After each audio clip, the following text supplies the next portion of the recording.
Bismillahirrahmanirrahim. Assalamualaikum warahmatullahi wabarakatuh.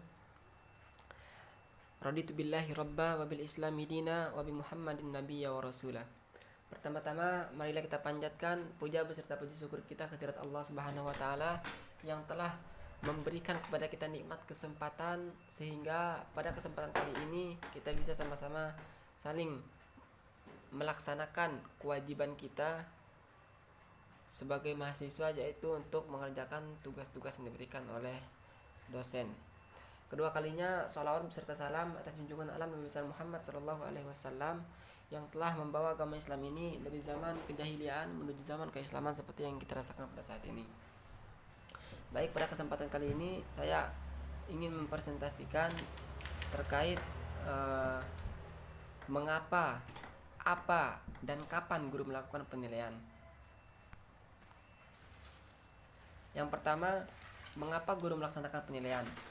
Selama proses kegiatan belajar mengajar, ada tujuan akhir yang harus dicapai. Guru akan melakukan pengamatan terhadap siswa. Hasil pengamatan tersebut kemudian dijadikan penilaian terhadapnya.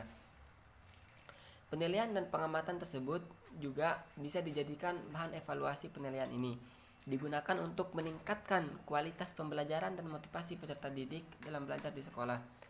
Guru bisa memantau peserta didik dalam bersikap selama proses pembelajaran untuk melakukan penilaian sikap. Guru bisa melakukan pemantauan baik melalui sikap sosial sampai sikap spiritual peserta didik.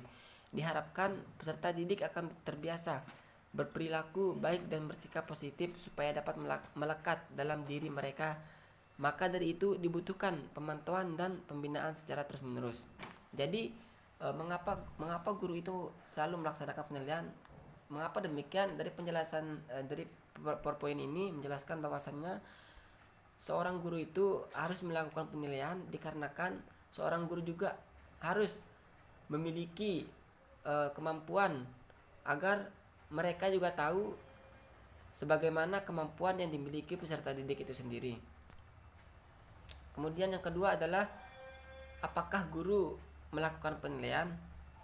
Seorang guru dituntut untuk menguasai kemampuan memberikan penilaian kepada peserta didiknya. Kemampuan ini adalah kemampuan terpenting dalam evaluasi pembelajaran. Dari penilaian itulah seorang guru dapat mengetahui kemampuan yang telah dikuasai oleh para peserta didiknya. Harus mengetahui kompetensi dasar atau KD apa saja yang telah dikuasai oleh peserta didik dan segera mengambil tindakan perbaikan ketika terjadi nilai peserta didiknya lemah atau kurang sesuai dengan harapan.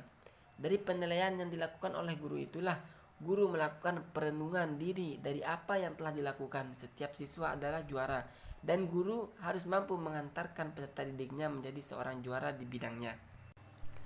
Kemudian yang ketiga adalah kapan guru melakukan penilaian.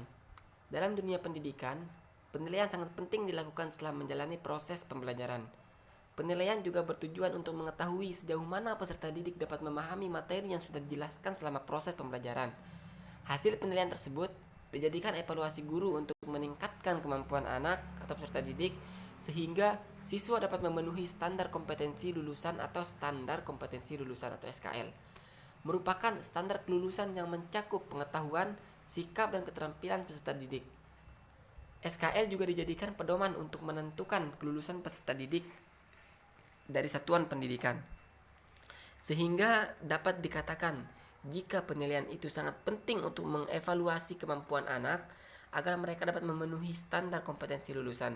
Seperti yang kita ketahui bahwa setiap institusi pendidikan sekolah selalu mengadakan evaluasi dalam waktu tertentu atau satu periode pendidikan.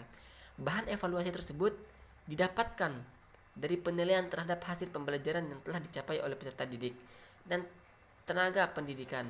Informasi yang diperoleh dari evaluasi tersebut dijadikan feedback atau umpan balik terhadap proses belajar mengajar. Tidak perlu ada jeda.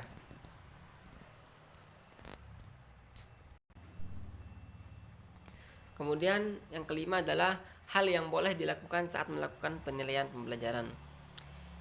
Dalam melakukan penilaian pembelajaran, guru harus memenuhi sense of harmony, di mana di dalamnya terjadi keserasian, keseleraan, dan keseimbangan. Jika hal tersebut terjadi dalam standar penilaian, maka peserta didik akan merasakan keadilan dari proses penilaian yang diberikan guru. Untuk mencapai proses penilaian yang baik, berikut ini merupakan 5 hal yang harus dilakukan saat melakukan penilaian pembelajaran. Di antaranya yaitu menyusun kebijakan penilaian sebagai patokan dalam melakukan penilaian, beritahu siswa kebijakan penilaian yang telah Anda susun, menyiapkan catatan penilaian yang lengkap dan akurat, membuat grafik distribusi penilaian, dan konsisten dengan kebijakan penilaian yang sudah disusun. Baik, mungkin cuman itu yang dapat saya sampaikan. Kurang dan lebihnya saya mohon maaf. Wabillahi taufik wal hidayah. Assalamualaikum warahmatullahi wabarakatuh.